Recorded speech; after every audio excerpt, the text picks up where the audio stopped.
What I love about this Sagittarius new moon is that it has us shooting for the stars. And with Jupiter in play, whatever we shoot for will be big. Plus, it's the second to last new moon of the year, and it precedes the Capricorn new moon on December 23rd. So whatever we shoot for now is going to be picked up by that Capricorn energy, which is very ambitious, a little serious, but highly determined. And that Capricorn energy is going to help carry what we shoot for now into the new year, making 2023 our best year yet. What's up, beautiful? It's Lisa Roulette, and I'm here to help you heal, navigate your ascension journey, and create a life you love. If you haven't already registered for the next Letting Go workshop on December 10th, make sure you do that. I'll link it in the description of the video below, because you're gonna wanna let go of all the junk that no longer serves you, so that as you shoot for the stars and plant new seeds of intention under this Sagittarius new moon, and then again under the Capricorn new moon, you will not be carrying in all the baggage and the stuff that weights you down into the past that's already done. Now, before we begin, I want to remind you that you too can channel divine information, especially divine information as it pertains to your soul's evolutionary path. Channeling is an ability that we all have, and it's like a muscle. It can be developed over time. So if you want me to make a video on channeling, go ahead, comment on the video below, and I'll make sure I put that in the channel lineup for you soon. Also, I want to encourage you to stay until the end of this video, because I'm going to share with you my top 3 favorite astrologers on YouTube who I think are a must follow because of their knowledge, their tenure in the space, but also because of their integrity. They're 3 very special characters in my life that have guided me through my astrological journey, and I think that they should be shared and celebrated for what they are. So if you're interested in finding a new set of astrologers to follow, make sure you stay until the end. Now, let's dive in. The first message comes in as a reminder that the moon cycles are a cosmic clock divinely designed to assist you in the creative process. So you probably already know that new moons are a great time to seed intentions of creation or of manifestation. But keep in mind that the intention is not the creation or manifestation itself. The intentions are the guiding principles that carry you along the moon cycle. So new moon is when we're planting seeds of intention, and then we are holding that intention throughout the entire moon cycle until the full moon, when that full moon illuminates what has been created. Now, if what has been illuminated is not exactly what you wanted to create or manifest, then the clock begins again. That's when we start to refine, renew, and birth new things. So you don't have to become a master of this overnight, but the moon is truly a divinely designed clock to assist you at the perfect timing for creation. If you haven't seen my video on setting intentions and using intentions as guiding principles, make sure that you check that out. I'll link it in the description of the video below. The second message was to look for signs. Signs are the language of the universe, and when we learn how to read them effectively, they guide us along our soul's evolutionary path through the expansion of consciousness and toward our divine destiny.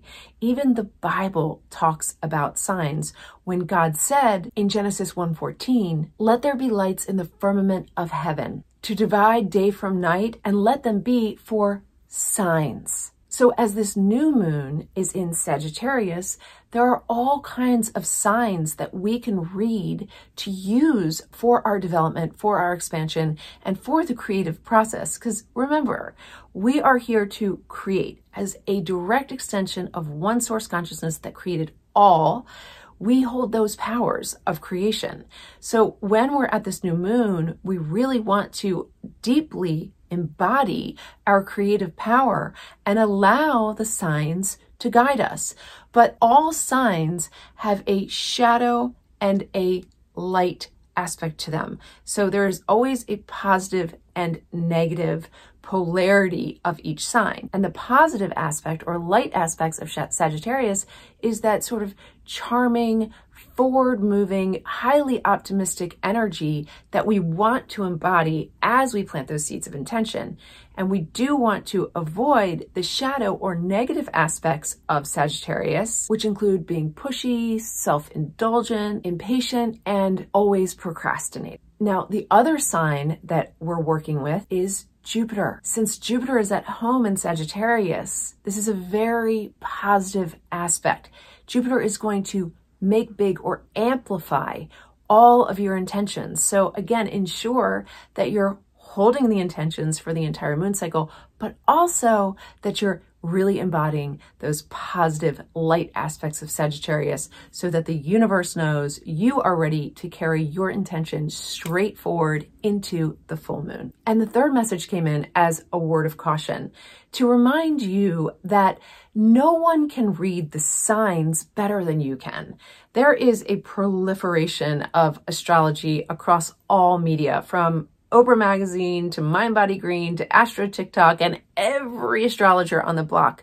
Everybody has a reading for your sign. And while these readings, many of them can be wonderful and inspirational and have some level of integrity to them, it's really up to you to interpret what the signs mean for you. And one of the ways to interpret what the signs mean for you is to look at the challenges and the voids in your life as it comes to the time of the new moon. Because when you're at the new moon, any challenges, any voids, anywhere you feel stuck, that's where you're going to look to the signs and you're going to ask yourself, okay, what do I need to embody? What kind of quality of intention do I need to hold, regardless of what mass media is trying to read for you as a sign?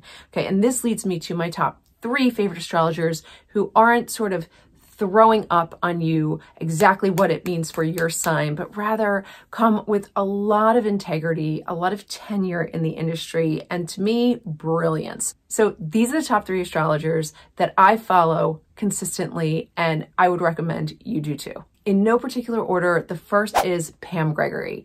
Without aging her, because she's so beautiful, she really is the grandmother of astrology for our day and age. She is absolutely brilliant. She does a wonderful job of tying together science, spirituality, and of course, astrology. I'll link Pam's YouTube channel in the description of the video below. The second, my beloved Molly McCord. I meet that soul sister right here. She's brilliant. She's an intuitive like I am. She has so much to offer. She's got a podcast, she's got books, she's got classes. I'll link her YouTube channel in the description of this video below too.